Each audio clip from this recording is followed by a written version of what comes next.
Hello, this is Mr. Hornsby83 with another edition of Mr. Hornsby83 Topics. And tonight I'm going to be talking about the Nightmare on Elm Street movies. I'm going to be talking about things they could have done differently with some of the movies, things they could have done to improve 2, and what a lot of people think to improve 6. And I'm going to start with those 2 right there. And really what they should have did to improve 2, which, in my opinion, I don't think 2 should be canon to the rest of the story because all the other stories are linked together. But, you know, part 2 just made no sense because his parents were not part of the people that killed Freddy. So it made no sense why he was after Jesse, his girlfriend.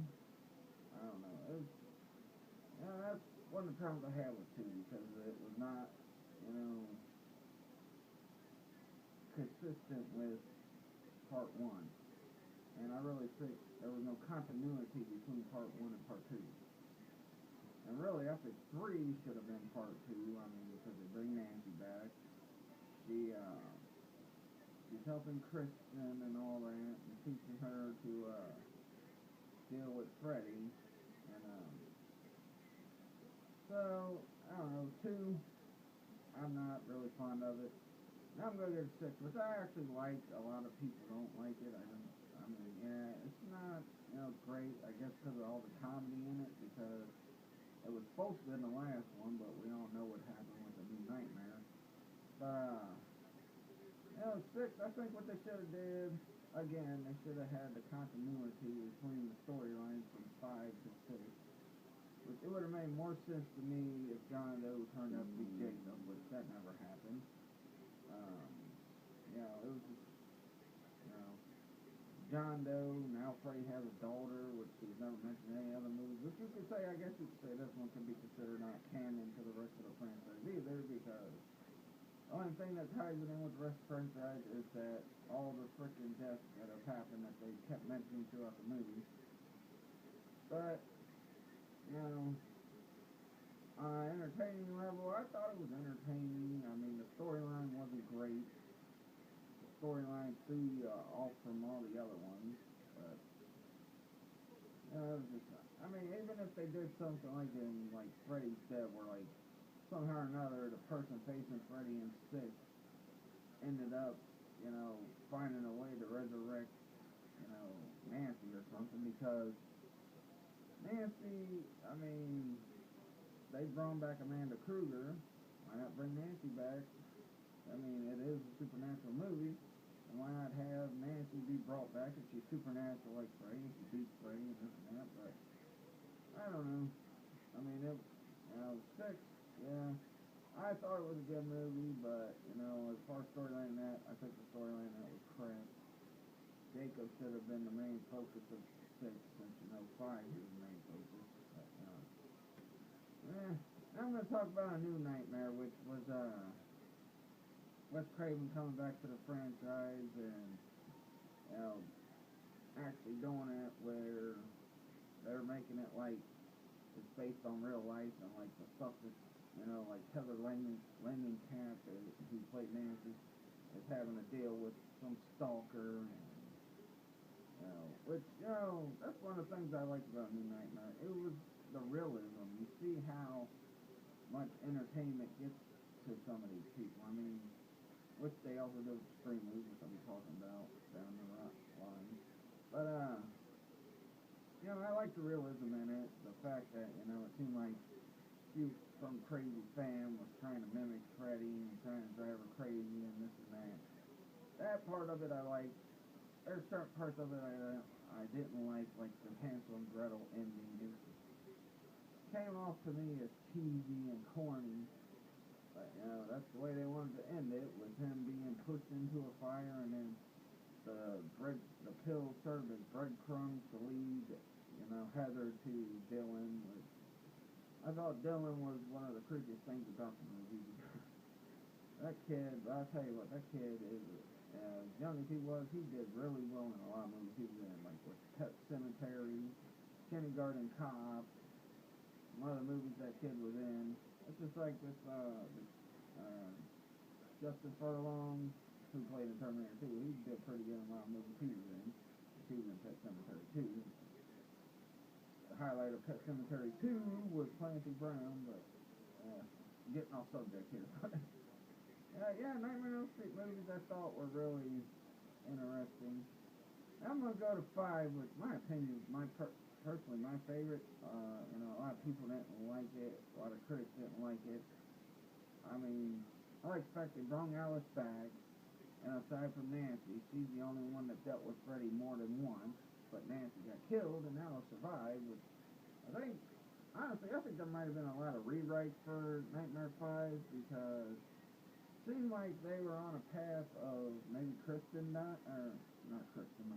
Alice dying, but they didn't do it because of her being pregnant with Jacob, and I guess Alice was a very popular character, so which, she's one of my favorite Nightmare females from it. But, I think she should have worried more about they were showing how she's worried about, Freddy and that, and, really neglecting the fact that she does find out she's pregnant. I did not like the fact that they also killed off Dan in this one because Dan would understand what she's going through, and he would help her get the others to understand that Freddy Krueger's no joke, and this ain't no figment of Alice's imagination. But they killed Dan off, and at least they're gonna kill him off. He should have been at least the last one to die, but which I like the guy who played Dan. He's a pretty decent actor. I just think it was too soon to kill Dan off. But they could have done a lot of other things. They could have had more interactions between Alice and, Dylan. No, not Dylan. Jacob. But, they could have, they had a few interactions, like, I'd say about 3, up until the end. Then she's, realizing that's her son, and she's trying to protect him now from Freddy. But, before, she wasn't worried about him, which he does bring that up when she, in the second encounter with him, I think it was the second encounter with him. She does bring him up, and he brings it up, he runs off and that, then she runs back to the comic book shop. Like, man, the one scene where Mark's about to die, you see a lot of Marvel stuff. Maybe Marvel helped fund that movie a little bit, but I think at the time New Line was, in cahoots, was like teamed up with Fox, but now they're owned by Warner Brothers, so. But the rest of the Nightmares really didn't need too much tweaking to it, I'd say Nancy dying at the end of 3 was really a shocker, and I think,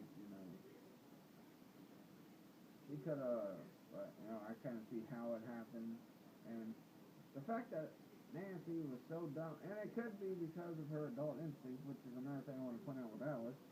Once she found out she was pregnant, she became an adult, so I don't know how she was still able to be free, and that's why I think there's a lot of rewrites, because Nancy was kind of an adult in 3, and she didn't see through Freddy's illusion of him disguised as his dad, and look what happened with Nancy. And she was the first one to realize that her screams were giving Freddy the power. First one to beat him. But she couldn't see through his illusions, I guess because of her adult side. And that's the same thing with Alice, which I'm kind of shocked they let her live because of what they did with Nancy. Because basically, when she became a parent, she became officially an adult. But, that's some of the things I think should have been tweaked about Nightmare on Elm Street. Overall, still a good franchise, one of the best horror franchises out there. You got your Nightmares, you got your Fridays, you got your Halloweens, you got your Saws. I don't care what anybody says about Saw movies. You got, what other franchise? Leprechaun, Child's Play, which ended up turning into Chucky, the Chucky show, which I'll get to those later down the road. But, that'll about do it for this topic show. I just wanted to give a few opinions on, Nightmare on Elm Street movies, things they could have tweaked differently, especially in the ones that were considered the 2 worst ones, which was 2 and 6. And, what they could have done in 5 to make things a little bit better. I still think 5's great. I don't know why a lot of people don't like it. there's some stuff about it that, I mean, but you gotta know some backstory about Freddy. I mean, you have to find out how he became what he was. I mean, you didn't really find that out too much. You got hints of it in 3 when Amanda Kruger first showed up, but you really didn't get too much hints of it, up until this one. The way Freddy, was beat this time, I didn't like that too much either, but, overall, Nightmare on Elm Street movies are still a great franchise, and tune in to my American Horror Story review Saturday. I was going to do it last night, but I had a busy week, was really tired, just finished, a session for my GED schooling, so. But yeah, until and then Sunday I'll do the Space Dandy finale and all that, so until then, peace out.